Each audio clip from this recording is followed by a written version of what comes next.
Hi there, this is Carl Irwin with another tutorial. This is going to be a shorter tutorial. We're going to deal with just one topic, a very basic topic. We've covered this before, but I wanted to talk a little bit more in depth and talk about some of the possibilities in mastering your final mix. So a few things about that. You can use online mastering tools that are free to do some fairly basic mastering of your tracks. I've done this before with some things just to kind of test it out and see how it works. There's nothing wrong with that. If you're going to do that, I can show you a few places where you can go. This is one I've used before, BandLab. Pretty simple. You drop your track in and then it will master it based on some available presets. You can create an account there, give you a few more extra functions. But it's pretty straightforward stuff. It gives you just a few, very basic kinds of preset settings. It does a basic analysis of your music, which we'll talk about really what it's doing here in a minute, and then it gives you a final mastered copy. And they have this set up, of course, so that when you test it, you can really hear a big difference. And it's a pretty good marketing ploy there, I think, to do that, to give you a big change in the sound, to make you want to try it and use it. There are some things about it. There's a little bit of a magic trick going on here, a little bit of an illusion that I think makes it sound good. We'll talk about that in a second again. Another one I've seen before is Cloud Bounce, very similar kind of thing. They will let you do, I think, some freebies, but this is really a service that you have to pay for some kind of a subscription here, or per file you can pay a couple bucks. Another one here, this is eMastered, master your track instantly. And this website actually gives up, I think, some of the trickery going on here, because really these online mastering tools are really only doing two things. They're really only doing two things for the most part in their presets. They're dealing with compression and EQ, equalization. So compression and EQ. Now, mastering can involve a lot of other different areas of editing and alteration and filtering. But these are the two big ones. And ultimately, here's my opinion. If you are happy with your mix, if you have dealt with most of what you need to have in your final output in the mix before you get to the mastering phase, then really by the time you get to mastering, there's only a couple things you really should need to do, and that is compression and EQ, if even that. You may just need to normalize it, and that's really all you need to do in your mastering phase. But think of it like this. Your mastering output can involve a lot of different things. If you're going to involve a lot of different effects, you want to make sure that you're mixing at a very high bit rate so that you have a lot of flexibility to filter. You want to think of it like this, because I do Blender tutorials on here and some other video things occasionally on this channel.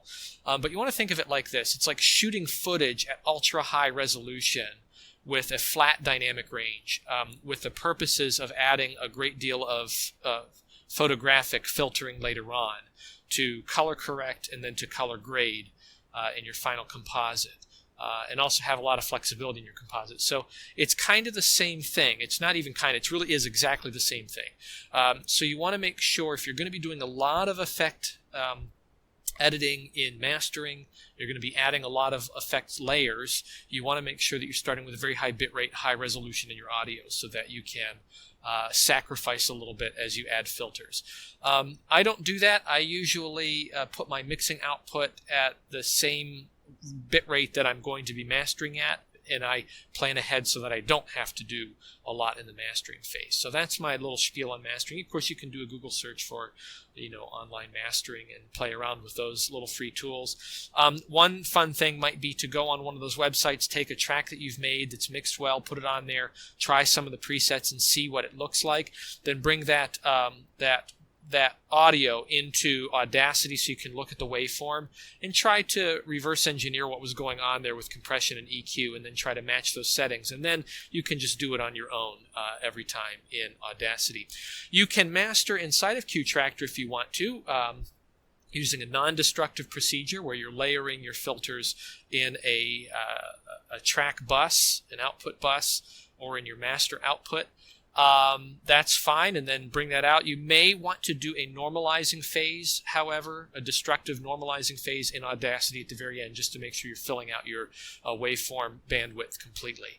We're going to do our mastering in Audacity because we're only doing a couple of things. So let's take a quick look at, this is the final output. You can see that it is not normalized, and we're going to listen to it. I'm going to normalize it real quick here just so that we can get a fair take on what. And actually, before I do that, because Audacity is a destructive editor, a nice way to work is to make copies of your tracks that you're working with, and then when you do your final output, just output the single track that you are satisfied with. So what I'm going to do is I'm going to just make a quick copy of this.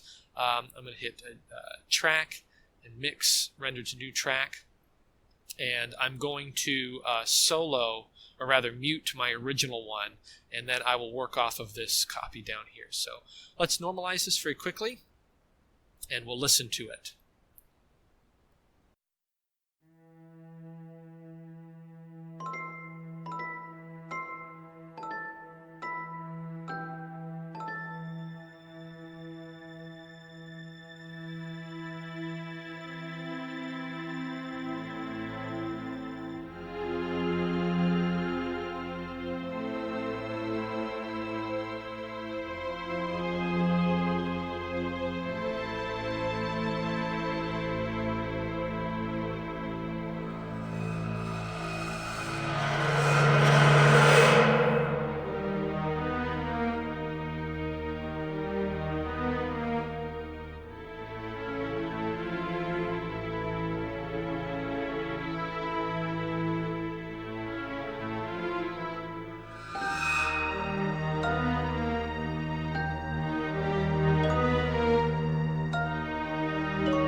And that's the original. So this is the original output from the mixing session in QTractor. We'll save this for comparison.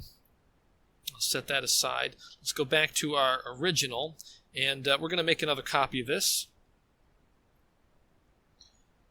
Track, mix, render to new track, and we'll mute that again. Now, this is already fairly small, so we're going to normalize it. We're actually going to normalize in the other direction. Rather than fill out the width, we're going to give ourselves some room to work. So I'm going to normalize this, and we're going to normalize it to -6. It's actually pretty close to that right now. So just a little bit of increase there. Very quickly about mastering. So we're going to deal mostly with equalization and compression.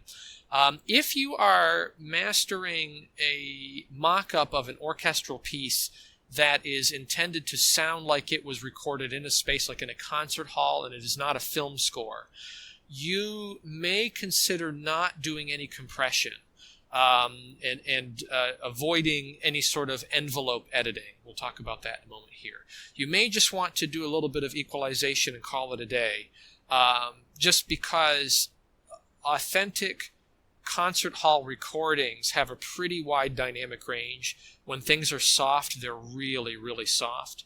When things are loud, they're really quite loud.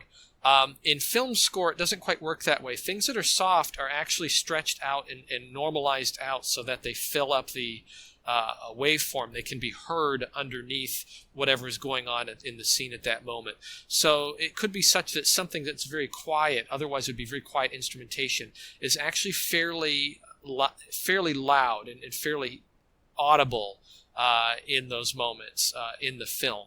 So we're going to treat this more like a film score because that's what it is. So we're going to normalize it as if it was a film score for the purposes of putting to picture. So we'll add some compression to that. So things you can do in mastering. We talked about equalization. We talked about compression. Another thing that you can do is enveloping. Enveloping is when you take parts of the final output and you make them a little louder or a little bit softer, or you change the pan left to right. You're adding some kind of an envelope, some kind of an alteration to the whole waveform to make things stand out or move in a particular way. Normally you do this with volume enveloping. So you might make the opening here a little bit louder, something that compression does anyway, but by enveloping you're not actually affecting the louder moments. You're just making the softer moments a little bit bigger. So that's something we may do. Obviously, the equalization and compression thing we're going to deal with. Other things you can do is you can do some cleaning. You can maybe fix some things that are too loud, maybe by enveloping, maybe by cutting, maybe by altering the waveform in some way. You're very limited on what you can do with that, but you can do some limited cleaning. You really should make sure that your mix is clean first before having to do some cleaning in the mastering session. Other things that you can do some stereo imaging. Now you're very limited on this as well. Really you should set your stereo image in the mixing phase, but there are some filters that you can put on to alter the stereo image a little bit, to change artificially where things seem to be coming from. You can add some pan effects that make parts of the track move around left to right, or in a more complex stereo image, a 7.1, 5.1. You can also add effects layering. And this is something that I think people get really carried away with in mastering. Really, again, you should have your effects, I think, settled in the mixing phase rather than adding a bunch of effects and stereoing in the mastering session. Some effects that you can add, you can do simulations like tape simulation, or you can do some degrading of your audio to make it sound like it's more of a period recording. You can do those sorts of things. You can add electronic effects, things that you think about like a guitar pedal effects. You can add distortion, you can add reverb, you can add delay, you can add all kinds of interesting phasing effects. You can also do filtering. So filtering is kind of in the line of equalization, but there's more complex filtering that you can do besides just mere multiband equalizing. So that you can add filters, of course, as part of that electronic effects category. And ultimately, you can do normalization. You can normalize at the very end and make sure that you're, like we just did, make sure that the waveform is filling out the entire width of its available bandwidth. Those are pretty much all the things that you can do in mastering. Now, again, I firmly believe that you should have most of that taken care of in the mix. Pretty much everything. If you can take care of all of it in the mix, so that you're just normalizing at the end, you will be better off. But we're going to do a couple things here. We're going to deal with some compression, we're going to do some equalization, and we're going to do some a little bit of enveloping. So let's take a look at this part right here. The first thing we want to do is add a little bit of an envelope. So I'm going to open up our envelope tool. I want this opening to be just a little bit louder. So I'm going to come out here to a point where it's kind of a little bit louder, right about here. And I'm just going to very basically add a curve. This is just going to bump up the opening moments a little bit and make that a little bit louder. So we're not going to listen to that. I'm just going to do it. And what I'll do is I'll mix this down again so I can just save this for comparison later on. So I'll quickly come up here and hit mix to render to new track. And I'll mute that track and minimize it. Next down here, what I'm going to do is I'm going to add very quickly an equalization to this. So I'll select all of it. I find that my mixes need a little bit more of a bright quality to them, usually, coming out of the mix, that the mid sounds are a little bit loud, a little bit too intrusive, and that I need a little bit more of the brighter sounds on the top end. I don't usually need to boost the low end very much, so I just do a simple treble boost. So we'll come up here to equalization, and I actually have it on here because I use it so much, but just a very basic treble boost. And I'm going to boost up the upper side. So I'll hit OK, and this will destructively apply that. You barely see anything happen, but it'll give us a little bit of a shimmer on the end of that. And then the last thing I'm going to do is select everything. I'm going to add some compression. And because I don't want to over compress it, I usually just go with the default setting. So I just select the compressor. I don't really mess around with these. I've already set my levels pretty well in my mix, and I'm satisfied with that. I took care of this ahead of time. I'm just going to compress it a little bit more to make the softer parts stick out a little bit better and bring down the louder parts and make them kind of meet in the middle a little bit better, more suitable for a film score. So I'm going to hit OK, and I'll let it compress. And then the last thing that I'm going to do, hopefully we don't have any clipping out here. You want to be careful about that.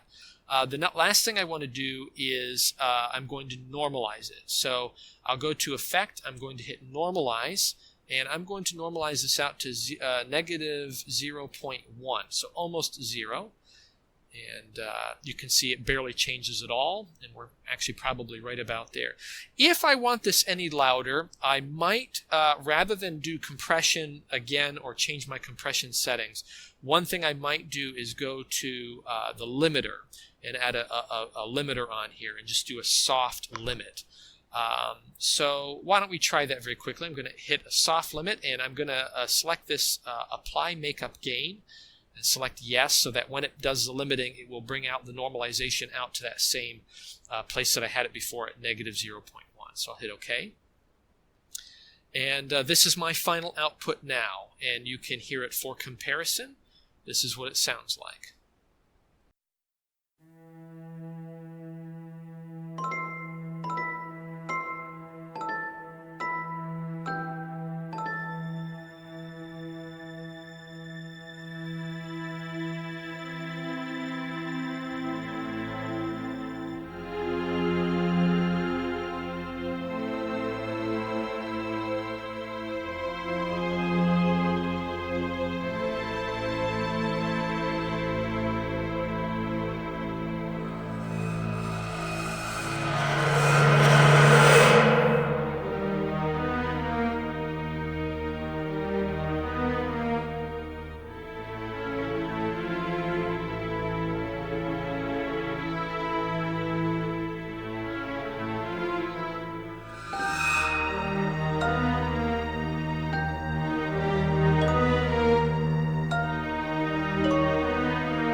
And there you have it. That's our final track. So very, basic procedure. It's really the same procedure that's happening on the back end on those online, website instant mastering locations that you can visit and try out. Just equalization and compression, and that's it, just to get the loudness up. Again, I can't impress this enough. If your goal is to get an orchestral sound that sounds like a concert hall environment, you're trying to do a true orchestral mock-up, this is not a very involved process, the process of mastering. At least you will want to normalize your track, and that's probably all that you will do out of the mixing session if you've taken the time to mix properly. And honestly, if you haven't taken the time to mix properly, there's nothing that you can do in mastering that's going to really fix that. There's no kind of post-process way that you can make things sound a whole lot better than where it was at the mixing phase. You have to mix things well first before you can really get an impact on the mastering side of it. However, for this film score kind of stuff, yeah, you want to compress it, really bring everything out and give it an unnatural sort of quality in terms of its playback, so you can hear everything going on at all times. So that's kind of the difference between the two idioms, between the film score side of symphonic music and the audio recording side of concert music. So hopefully you found this useful and interesting. Don't make your mastering too complicated. Keep it simple. And try to make sure that you have all of your ducks in a row in the mixing session before you get to mastering. It will save you a whole lot of trouble and keep your mastering sessions very, very simple and easy to complete satisfactorily. So good luck with that, and happy mixing.